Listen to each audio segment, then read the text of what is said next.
उत्तर प्रदेश के संत कबीर नगर में एक मौलाना इन दिनों सुर्खियों में है और इस मौलाना की कहानी किसी फिल्म से कम नहीं है। नाम है मौलाना शमसूल हुदा खान, जो पूरे 10 साल ब्रिटेन की राजधानी लंदन में रह चुका है और वहीं अब उत्तर प्रदेश पुलिस के रडार पर आ गया है।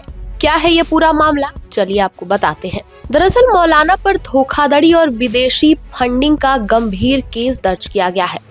लंदन की नागरिकता लेने के बावजूद मौलाना ने 4 साल तक मदरसे से टीचर की तनख्वाह ली और सरकारी धन का उपयोग किया है। बीते 3 साल से भारत न लौटने के बावजूद वो लंदन में बैठकर संत कबीर नगर में बेनामी प्रॉपर्टी खरीद रहा था। मौलाना 22 जुलाई 1984 में मदरसा में टीचर था। उन्होंने 2017 में वीआरएस ले लिया, जबकि 2013 में ही लंदन की नागरिकता भी मिल चुकी है। इसके बावजूद भी 2013 से 2017 तक मौलाना ने मदरसे से टीचर की तनख्वाह ली और 16,59,000 रुपए के सरकारी धन भी हड़प लिए। इस मामले में एडीएम ने रिकवरी नोटिस जारी किया है, लेकिन वसूली नहीं हो पाई है। इस मामले को लेकर खबर सामने आई है कि उत्तर प्रदेश पुलिस शमसूल की पूरी कुंडली खंगाल रही है। उसके विदेश कनेक्शन से लेकर लंदन में उसके संपर्कों तक हर एंगल से जांच की जा रही है। इस मामले को लेकर जांच एजेंसियों का कहना है कि भारतीय मूल के ब्रिटिश नागरिक शमसूल हुदा की दावत इस्लामी के साथ कई देशों में हुई बैठकों की तस्वीरें और वीडियो सोशल मीडिया पर सामने आए हैं। बीते 5 अगस्त को दक्षिण अफ्रीका के प्रिटोरिया में हुई दावत इस्लामी की एक ऐसी बैठक में तो फ्री कश्मीर के नारे भी लगाए गए थे। 5 अगस्त 2019 को कश्मीर से धारा 370 हटाए जाने के बाद से पाकिस्तानी संगठन दावत इस्लामी कई देशों में कश्मीर की आजादी के नाम पर जलसे कर रहा है। साउथ अफ्रीका में भी इसी मकसद के साथ बैठक की गई थी। इसी बैठक में शमसूल हुदा भी शामिल था। फ्री कश्मीर के नारे लगाने वालों के साथ फोटो में वो भी नजर आया था। बता दे, दावत इस्लामी वही संगठन है जिसके लोगों के राजस्थान के उदयपुर में कन्हैया लाल के हत्या के आरोपों से संबंध पाए गए थे। मौलाना ने संत कबीर नगर में अपने बेटे, पत्नी और बहू के नाम पर 14 से अधिक बेशकीमती प्रॉपर्टी खरीदी है। पिछले 2.5 साल से वो भारत नहीं लौटा, लेकिन उसका बेटा और परिवार लंदन से भेजी रकम से लगातार प्रॉपर्टी खरीद रहे थे और इन संपत्तियों की फंडिंग लंदन में हुई है।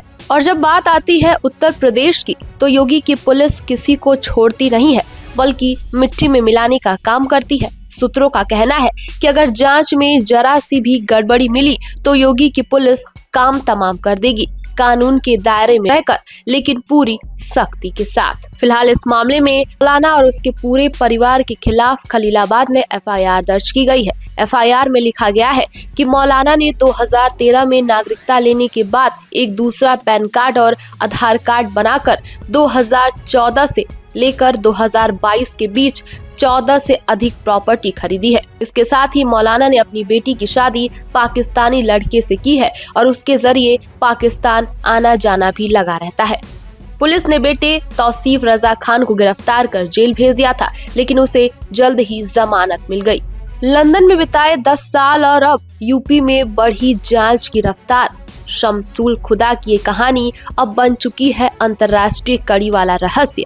अब देखना दिलचस्प होगा कि पुलिस की जांच में क्या निकलता है, सिर्फ शक की कहानी या कोई बड़ा खुलासा। क्योंकि जब बात आती है कानून और सुरक्षा की, तो योगी सरकार हमेशा से ऐसे मामलों में एक्टिव रही है, फिर चाहे वो माफिया हो या फिर संदिग्ध नेटवर्क का केस हो। योगी की पुलिस कार्रवाई में कोई देरी नहीं करती है और इस कदर जो मामला सामने आया है, उसमें भी योगी सरकार की पुलिस काफी एक्टिव नजर आ रही है।